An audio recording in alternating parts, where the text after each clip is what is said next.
Tips yang paling sederhana dan paling penting ya untuk diingat agar mata sehat di era digital seperti sekarang ini, Dok. Yang tadi yang aturan 20-20-20. Nah, itu gampang banget dan sangat mudah dilakukan, diingatnya juga gampang.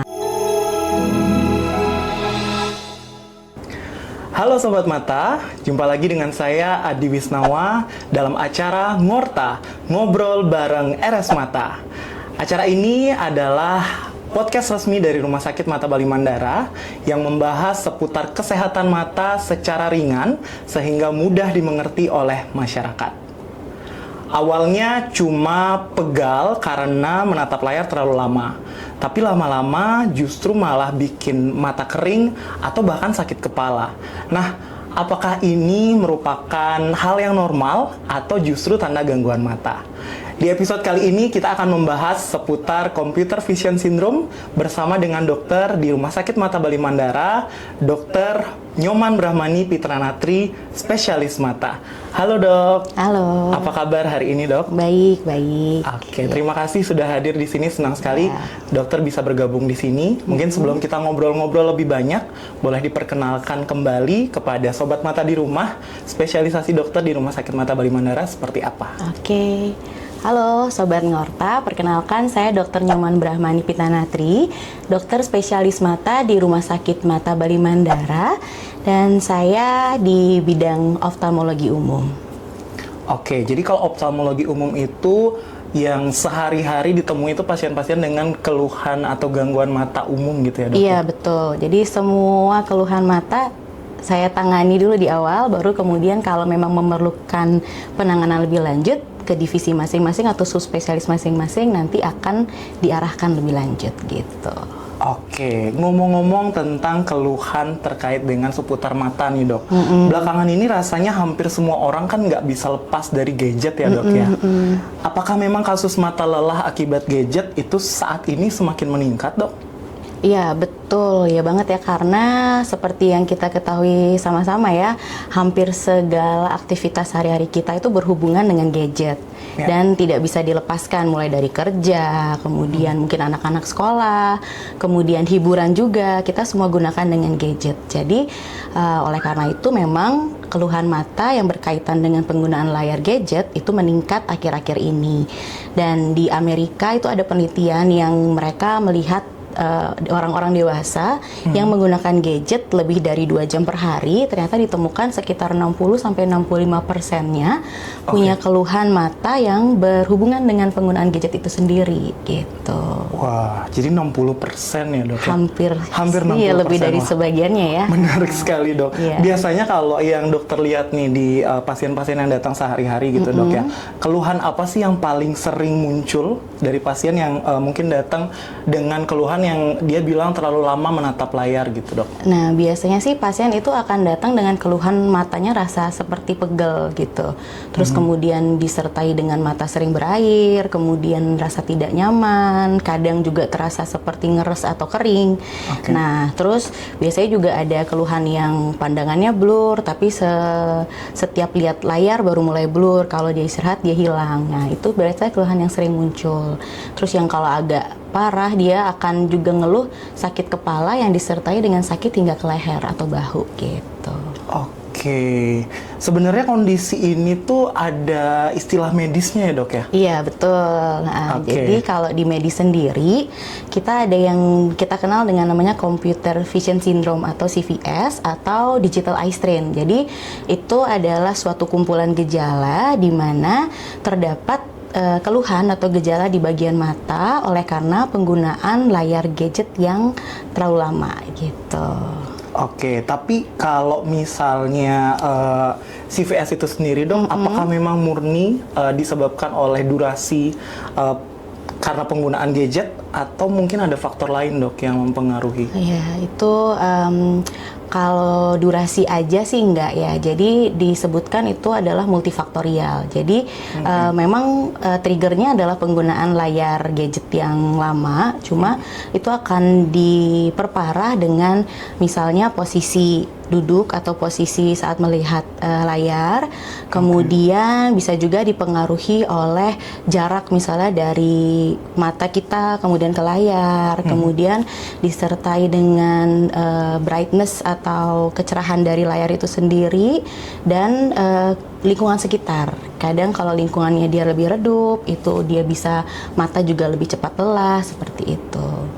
Oke, jadi sebenarnya memang ada banyak faktor yang mempengaruhi dok ya, betul. bukan hanya dari durasi penggunaan gadget. Oke, menarik sekali dok. Kebetulan memang saat ini kan semua kalangan ya dok ya, hampir semua kalangan itu dari yang anak-anak, kemudian orang dewasa, anak sekolah gitu ya, itu semuanya terpapar dengan gadget itu sendiri. Apalagi banyak gamers nih dok sekarang. Jadi Salah satunya ya? Bukan dok, tapi saya suka live dok. Oke. Oke, jadi kalau dilihat dari semua kalangan yang menggunakan gadget itu sendiri, sebenarnya ada nggak sih dok kalangan khusus nih yang sebenarnya paling berisiko gitu untuk mengalami computer vision syndrome? Ya, sebenarnya secara umum sih semua pengguna gadget itu beresiko. Cuma sekarang resiko itu akan lebih bertambah apabila orang itu menggunakan gadgetnya lebih lama. Nah, jadi seperti gamers atau misalnya pekerja kantoran yang memang dia menggunakan laptop atau komputer lebih sering gitu. Terus misalnya anak-anak yang atau mungkin usia sekolah yang dia belajarnya lebih banyak online. Nah, itu akan meningkatkan risiko sehingga akan cenderung lebih rentan untuk mengalami keluhan di CVS itu. Oke, jadi dapat disimpulkan kalau semuanya sebenarnya itu berpotensi atau berisiko yang sama gitu ya dok ya untuk terkena CVS. Jadi tergantung dari penggunaan gadget itu sendiri ya dalam kehidupan sehari-hari. Oke, tadi kita udah kenal nih tentang computer vision syndrome. Nah, lebih lanjut lagi kita harus tahu nih gejala ataupun tanda awalnya. Sebenarnya apa sih yang harus kita waspadai gitu ya dari computer vision syndrome itu sendiri? Boleh dijelaskan mungkin dok, kalau gejala-gejala awal yang muncul itu dari computer vision syndrome seperti apa? Paling sering itu pasien misalnya akan datang ke poli gitu ya. Dia akan mengeluh, dok mata saya rasanya kok berat ya, capek gitu. Jadi keluhan mata lelah itu paling pertama muncul dan paling sering didapatkan pada kasus CVS ini. Nah, nanti akan dieksplor lagi. Biasanya keluhan itu biasanya disertai dengan kadang berasa berair matanya, kemudian rasanya seperti ngeres, kemudian pandangannya dirasa mulai kabur, terutama pada saat dia melakukan aktivitas di depan layar itu gitu. Jadi dia akan ngerasa kabur, tapi kalau diistirahatkan kemudian akan kembali lagi biasa gitu. Terus selain itu dia juga rasa sekitar kepala biasanya juga akan kaku atau sakit. Terus kemudian di bagian leher dan pundak juga ikut, karena itu ada pengaruhnya ke posisi kan kadang. Jadi ketika duduknya tidak bagus, kemudian diperparah dengan kondisi mata yang lelah, dia akan bikin otot-otot sekitar bahu, leher itu juga jadi kaku. Jadi keluhan nyeri ataupun sakit di leher itu juga bisa ada pada pasien dengan CVS. Oke, saya kira awalnya itu karena faktor usia aja dok. Berarti karena CVS pun juga bisa ya dok ya? Makanya biasanya kita eksplor lagi. Biasanya sering lihat gadget nggak? Atau aktivitas sehari-hari pekerjaan apa? Kayak gitu. Biasanya ada hubungannya gitu. Oke, jadi masyarakat bisa lebih aware nih dok tentang gejala-gejala yang tadi mungkin awal muncul ya. Karena biasanya itu masyarakat kan atau teman-teman sobat Ngorta di rumah mungkin menganggapnya mata pegal atau kering itu adalah hal yang biasa dok, khususnya bagi kita pekerja kantoran gitu ya, atau mungkin yang memang sudah terpapar gadget sejak kecil gitu ya dok ya. Nah sebenarnya dari gejala-gejala yang tadi dokter sebutkan, gejala apa yang tidak boleh diabaikan gitu dok? Ya, kalau gejala yang kita tidak boleh abaikan itu ketika keluhan itu dirasa menetap, itu terutama ya. Jadi biasanya memang pada umumnya CVS itu pasien akan merasa tidak nyaman, kemudian pada saat lihat layar, kemudian jika diistirahatkan keluhannya itu membaik. Nah, itu biasanya kita bisa cukup mungkin tidak perlu sampai ke dokter gitu ya. Cuma kalau misalnya ternyata setelah istirahat ternyata matanya tetap rasa tidak nyaman, kemudian pandangan kaburnya dirasakan menetap, atau mungkin sampai nyeri kepala atau sakit tadi bagian leher yang sampai mengganggu aktivitas, itu baiknya segera diperiksakan ke dokter. Jadi kita tahu mungkin ada hal lain yang perlu kita evaluasi lagi selain hanya penggunaan gadgetnya gitu. Oke, berarti itu dia tadi ya sobat mata ya, bahwa sebenarnya tuh kuncinya adalah menetap gitu ya dok Iya, ya. betul. Jadi kalau misalnya sobat mata di rumah mengalami ataupun merasakan gejala-gejala ataupun tanda-tanda yang tadi sudah disebutkan dokter Ani, dan gejalanya menetap, jadi tidak berangsur-angsur membaik gitu ya dok ya. Itu pesan dari dokter Ani tadi, segera periksakan ke dokter gitu ya dok ya. Oke, jadi CVS ini sebenarnya juga bisa mempengaruhi produktivitas seseorang sehari-hari Iya, dok ya? betul, karena ya kalau misalnya memang dia pekerja yang di depan layar ya, itu kan akan terasa tidak nyaman sekali dengan kondisi mata yang terus terasa lelah, akhirnya kan produktivitasnya akan berkurang juga otomatis gitu ya. Oke, kita udah tahu CVS itu apa, kita juga udah tahu tadi gejala-gejala ataupun tanda-tanda yang nggak boleh diabaikan itu ada apa saja.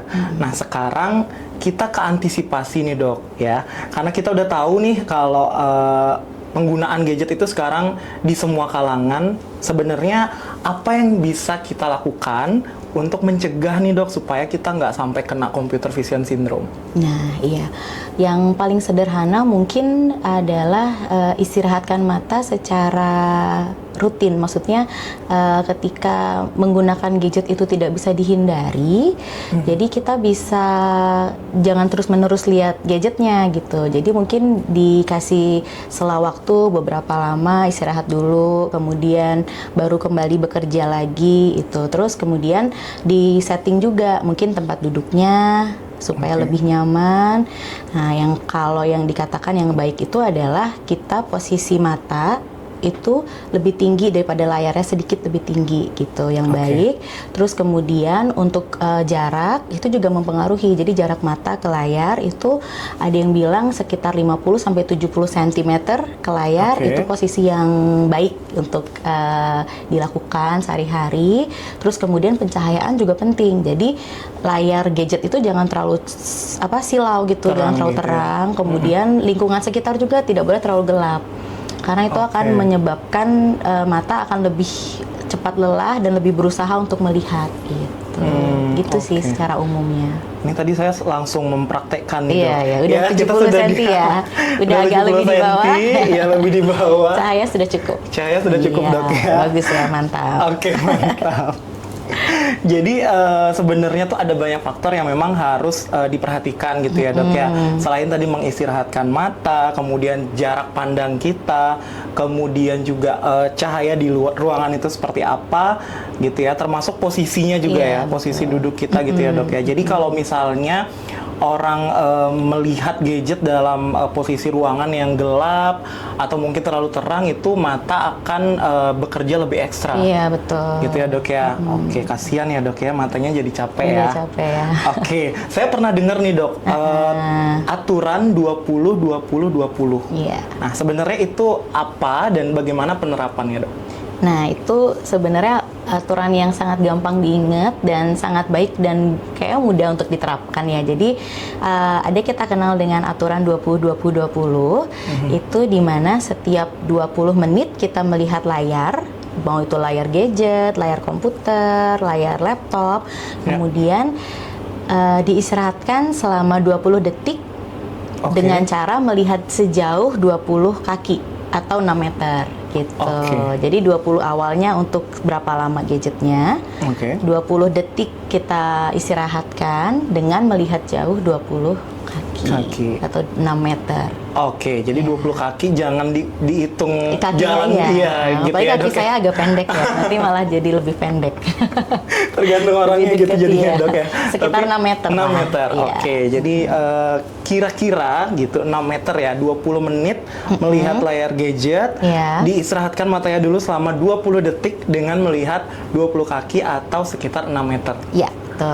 Oke, itu mudah sekali diterapkan sebenarnya dok ya. Mudah. Cuma kalau lagi scroll kan nggak ingat Iya waktu juga ya. sih, Dok. Udah 20 menit atau belum ya? Kan gitu ya Jadi kadang-kadang. harus pasang alarm kali Iya, dok ya. kalau bisa ya. Kalau bisa. Jadi kalau misalnya udah kecanduan mungkin ya dok ya. Kalau Iya. udah terlalu banyak melihat gadget, ya bisa jadi pilihannya ya masang alarm supaya mengingatkan setiap 20 menit gitu ya dok ya. Atau kira-kira aja gitu ya. Iya. Oke, tadi dokter Anik sudah menyebutkan juga kalau brightness layar, posisi Iya. duduk sampai jarak pandang itu kan Betul. berpengaruh ya dok ya. Iya. Nah sekarang banyak juga nih sobat mata di rumah yang mungkin salah satunya menggunakan dark mode. Dark mode di handphone atau laptop itu benar-benar berpengaruh kah untuk mengurangi mata lelah atau gimana dok? Itu kalau itu secara subjektif sih beberapa pasien memang lebih nyaman. Jadi memang prinsipnya adalah kita buat mata itu supaya jangan terlalu lelah. Oke. Nah, lelah itu salah satunya kita bisa rasakan nyaman atau tidak. Nah, biasanya kalau mata itu nyaman artinya dia tidak terlalu lelah untuk melakukan pekerjaan itu kan gitu. Jadi beberapa orang memang dengan melakukan meredupkan sinar layar itu dia lebih nyaman. Tapi sebenarnya ya bukan itu saja, masih banyak lagi faktor lain yang tadi saya sudah jelaskan itu sih. Oke. Yang kedua nih, yang perlu saya konfirmasi nih, mumpung ada dokter Ani di sini. Belakangan juga banyak dijual kacamata anti radiasi dok, atau mungkin blue light glasses ya. Iya, iya. Apakah itu memang diperlukan dok untuk setiap sobat mata di rumah? Nah, kalau itu sebenarnya mungkin udah ada penelitian tapi masih bervariasi ya. Maksudnya tidak secara gamblang menyebutkan kalau sinar, maksudnya kacamata anti radiasi itu dapat mencegah munculnya CVS, itu nggak ada.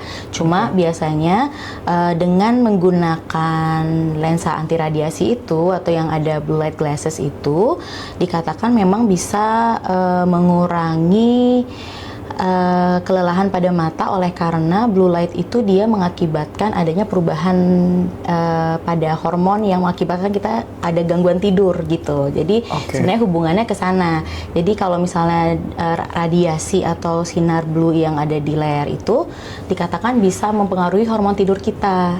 Sehingga penggunaan kacamata anti radiasi itu mengarahnya ke sana. Jadi dia mencegah untuk ada kita memiliki gangguan pada hormon yang mengakibatkan gangguan tidur. Sehingga istirahatnya bisa lebih nyaman. Jadi keluhan pada matanya juga mungkin bisa berkurang gitu. Tapi memang masih kontroversi sih seperti itu. Jadi banyak variasi gitu ya dok ya dari hasil penelitian yang sudah dilakukan gitu ya. Ya, jadi sebenarnya itu balik lagi ya, diperlukan atau tidak itu tergantung dari pribadi itu sendiri gitu ya dok ya, nyaman atau tidak, karena itu juga akan mempengaruhi kualitas tidurnya gitu ya, menyebabkan membantu tidak terjadi gangguan tidur oleh orang tersebut gitu ya.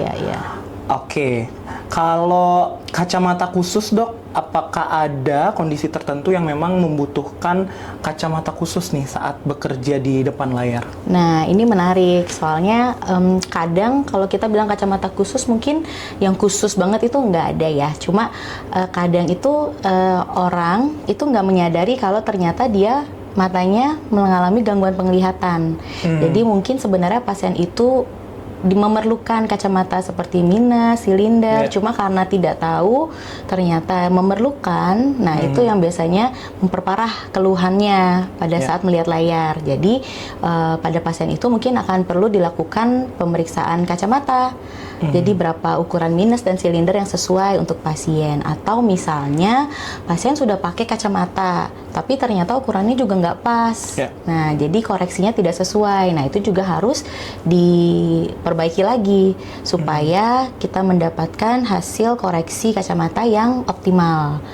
Terus yang terakhir biasanya pasien dengan usia yang di atas 40 tahun itu biasanya memang secara alamiah ada penurunan fungsi untuk membaca dekat. Jadi, nah layar itu kan kita akan lihat dalam jarak dekat ya, atau sedang lah 50 sampai 70 cm. Nah, pada saat itu pasien akan merasakan tidak nyaman. Orang akan merasakan tidak nyaman pada saat melihat dekat sehingga perlu kacamata yang kita kenal kacamata baca. Nah, yang itu biasanya yang perlu kacamata khusus. Tapi kalau khusus untuk hanya melihat layar sih nggak ada sih. Nggak ada Itu sih dok ya. mungkin ya.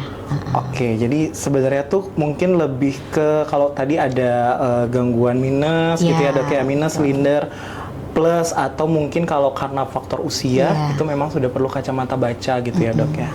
Kita masih aman nih dok ya? Aman. Masih aman ya? Kita masih bisa melihat? Atau mungkin agak blur, nggak? Enggak dong. Nanti bisa langsung ke dokter Ani kalau agak blur ya. Boleh. Oke dok, jadi mungkin balik tadi awal kita sempat bahas bahwa semua kalangan itu sekarang sudah terpapar yang namanya gadget. Bahkan para orang tua juga biasanya dari kecil nih anaknya mungkin biar bisa tenang gitu ya dok ya, sudah dikenalkan dengan yang namanya gadget. Nah kalau misalnya anak-anak itu sendiri, apakah ada kondisi khusus gitu dok? Misalnya anaknya itu lebih rentan terkena computer vision syndrome, atau sebenarnya balik tadi kata dokter di awal bahwa semuanya tuh sama? Ya, sebenarnya semua beresiko. Cuma pada anak itu khususnya karena mereka masih masa pertumbuhan dan perkembangan. Jadi itu juga terjadi pada matanya. Jadi pada anak-anak dia juga rentan untuk terkena CVS ini, terutama karena penggunaan gadget yang mungkin terlalu dini gitu ya paparannya. Karena nantinya akan berpengaruh juga pada perkembangan bola matanya dan bahkan fungsi penglihatannya. Gitu sih. Oke, jadi kalau lebih lanjutnya mungkin ke minus gitu-gitu ya tadi dok ya? Salah satu faktor resikonya adalah near activity atau kegiatan yang dalam jarak dekat itu yang lebih banyak dibandingkan aktivitas outdoor, itu juga meningkatkan resiko gangguan refraksi atau minus pada anak-anak. Wah, menarik banget nih dok. Jadi buat para orang tua, sobat mata di rumah, ini hal yang penting ya untuk diperhatikan terkait dengan penggunaan gadget untuk anak-anaknya, untuk buah hati tercinta. Sebenarnya ada batasnya nggak sih dok untuk screen time nih untuk anak-anak itu? Atau gimana? Kalau sebenarnya sih semakin sedikit semakin bagus ya.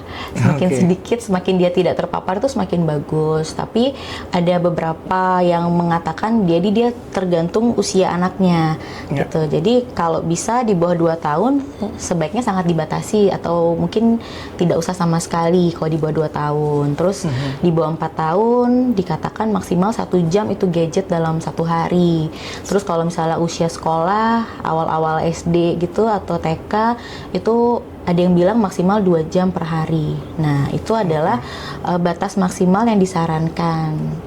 Jadi, semakin kecil usia anak, semakin sedikit screen time yang disarankan. Atau bahkan kalau bisa ya dibatasi sama sekali tidak gitu.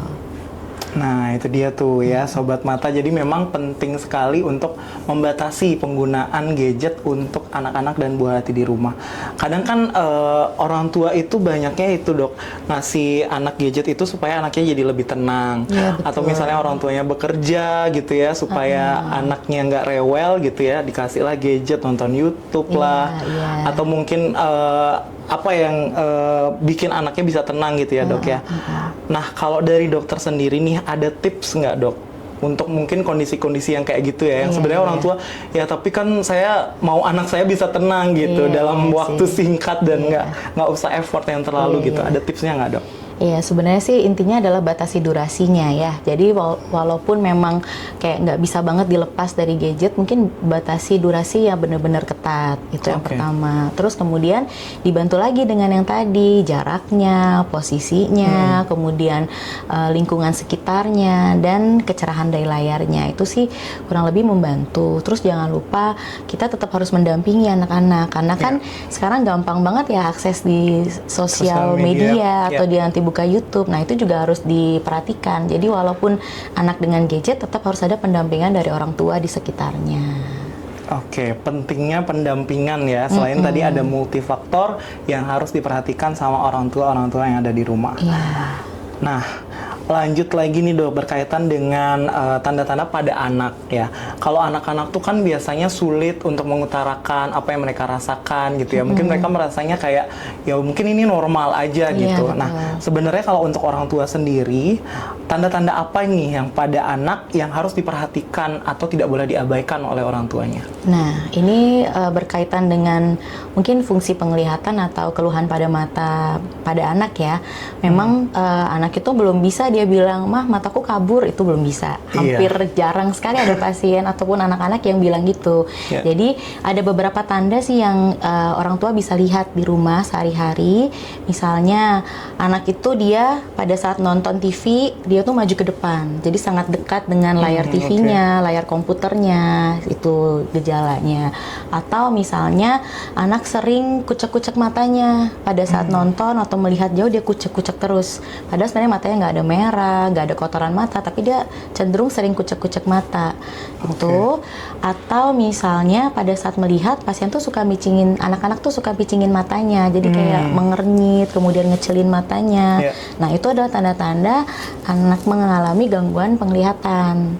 Jadi kalau memang para orang tua melihat kondisi seperti itu, mungkin bisa segera kontrolkan atau periksakan ke dokter mata terdekat supaya nanti kita tahu apakah memang benar ada kelainan pada penglihatan yang anaknya rasakan sehingga bisa ditangani secara tepat dan lebih awal. Oke, jadi tadi ada 3 ya dok ya, 3 poin. Yang pertama kalau misalnya terlalu dekat melihatnya gitu ya. Kemudian yang kedua suka kucek-kucek mata ya. Kemudian yang ketiga tadi adalah suka micingkan mata. Oke, jadi itu biasanya secara nggak sadar ya dok ya. Anak-anak suka kayak gitu dan nggak bisa mengungkapkan, tapi kita bisa lihat dari tanda-tanda yang muncul itu ya dok. Dan paling sering itu biasanya ketika anak maju untuk melihat, yang ada orang tuanya suruh, "Oh mundur-mundur, jangan terlalu dekat." Nah, padahal itu sebenarnya bisa jadi gejala kalau anaknya tidak bisa lihat dari jauh gitu. Kadang kan respon orang tua malah jauhin dikit gitu. Padahal sebenarnya dia memang tidak lihat. Bukan karena dia lihat dekat, jadi dia minus, bukan seperti itu. Itu yang kadang-kadang harus diperhatikan sama orang tua sih. Ya, benar-benar dok. Kadang tuh orang tua tuh cuman nyuruhnya munduran dikit supaya nggak minus. Padahal justru itu mungkin kebalikannya. Malah dia udah memang perlu kacamata, jadi dia mendekat gitu. Oke, ini menarik sekali dok. Untuk orang tua di rumah ini adalah pesan-pesan yang penting ya. Oke, kalau misalnya dok kita mengalami mata lelah akibat gadget, nah, kapan itu masih dianggap normal dan kapan harus mulai memeriksakan diri ke dokter dok? Tadi yang sudah saya sebutkan sebelumnya, jadi kalau misalnya memang keluhan itu hanya dirasakan sesekali, kemudian dia membaik dengan istirahat, mungkin tidak perlu segera ke dokter ya. Tapi kalau misalnya dirasakan keluhannya menetap, kemudian sudah mengganggu, kemudian frekuensinya juga semakin sering, nah itu mungkin bisa segera diperiksakan supaya nanti memang kalau misalnya tadi kan ada beberapa yang ternyata memang perlu kacamata tambahan atau memang perlu bantuan untuk kacamata dekat yang seperti itu supaya dapat tertangani dengan lebih awal sih. Oke, jadi balik lagi ke kunci di awal tadi ya dok ya. Yang pertama menetap, sama satu lagi frekuensinya ya. Kalau misalnya frekuensinya semakin sering, segera periksakan diri ke dokter. Nah, bicara tentang memeriksakan diri ke dokter nih dok, sebenarnya apakah computer vision syndrome itu sendiri bisa sembuh total jika pola penggunaan gadgetnya diperbaiki? Ya, betul, bisa. Bisa? Iya. Oke. Nah, jadi kalau misalnya memang penggunaan gadgetnya diperbaiki, misalnya menggunakan yang tadi saya jelaskan itu, terus kemudian ditambah lagi dengan 20-20-20 itu, nah itu sangat membantu sih, meringankan gejala, bahkan gejalanya jadi hilang, itu bisa. Oke, jadi masih bisa diperbaiki dan sembuh total ya dok ya. Untuk teman-teman, untuk sobat mata di rumah, ini masih bisa sembuh, tenang saja ya. Tapi jangan sampai keluhannya terus-menerus dan dibiarkan tanpa penanganan. Kalau tanpa penanganan gimana dok? CVS ini bisa menyebabkan gangguan mata yang lebih serius atau seperti apa? Sebenarnya kalau spesifik untuk kegangguan mata yang lebih serius mungkin tidak ya. Tetapi karena keluhannya ini terus-menerus, nanti pada akhirnya akan mengganggu produktivitas. Itu yang kita tidak tidak mau kan, Ya. yang kita hindari supaya tetap kita bisa menjalani aktivitas sehari-hari dengan biasa. Kemudian kalau tidak tertangani, akhirnya kan setiap mau bekerja nggak nyaman. Nah, Ya. itu yang harus ditangani. Dan memang kalau misalnya pasien memang perlu kacamata, ya memang harus pakai kacamata. Kalau enggak ya keluhannya tidak akan membaik sampai Betul. kacamata itu dipakai. Oke, jadi gitu ya sobat mata ya. Kalau memang perlu kacamata, it's okay untuk pakai kacamata dok ya. Daripada nggak pakai kacamata, tapi keluhannya malah makin memburuk Iya, gitu ya dok ya. Oke, terakhir dokter Ani, apa pesan dokter untuk masyarakat yang mungkin sehari-harinya memang tidak bisa lepas dari gadget, baik karena pekerjaan atau mungkin tadi aktivitas belajar gitu ya dok ya. Kira-kira ada tips khusus nggak dok untuk sobat mata di rumah? Ya, jadi memang gadget itu sudah menjadi bagian dari kehidupan kita ya, dan tidak mungkin kita lepas dari gadget sama sekali. Jadi bukan berarti harus dihindari secara total, tapi mungkin kita harus lebih bijak dalam menggunakan gadget. Nah, itu bisa dilakukan dengan yang tadi saya jelaskan, selain dengan posisi yang baik, kemudian waktu yang bisa diatur, kemudian pencahayaan atau brightness yang juga diatur, dan lingkungan yang ergonomis bahasanya ya, kalau supaya dia lebih nyaman rasanya pada saat melakukan aktivitas di depan layar. Kemudian mungkin jangan lupa juga diimbangi dengan aktivitas fisik seperti olahraga rutin. Jadi tidak melulu kita dengan gadget, sesekali berapa kali dalam seminggu mungkin kita luangkan waktu juga untuk aktivitas fisik, berolahraga secara rutin. Oke, satu lagi dok, tips yang paling sederhana dan paling penting ya untuk diingat agar mata sehat di era digital seperti sekarang ini dok. Yang tadi, yang aturan 20-20-20, nah, itu gampang banget dan sangat mudah dilakukan, diingatnya juga gampang. Jadi setiap 20 menit kita melihat layar, istirahatkan mata 20 detik dengan melihat jauh sejauh 20 kaki atau 6 meter. Oke, 20-20-20 ya, itu sangat mudah diingat dan mudah diterapkan ya dok ya. Betul. Baik, Dokter Ani, terima kasih banyak atas sharingnya, atas ngobrol-ngobrolnya dan edukasinya hari ini yang sangat informatif. Jadi dari obrolan kita tadi dok, dari awal sampai dengan akhir tadi, mungkin dapat saya simpulkan bahwa ternyata mata lelah akibat gadget itu bukan hal yang sepele dok ya. Dan seringkali sobat mata di rumah baru menyadari ketika keluhannya sudah mengganggu aktivitas sehari-hari.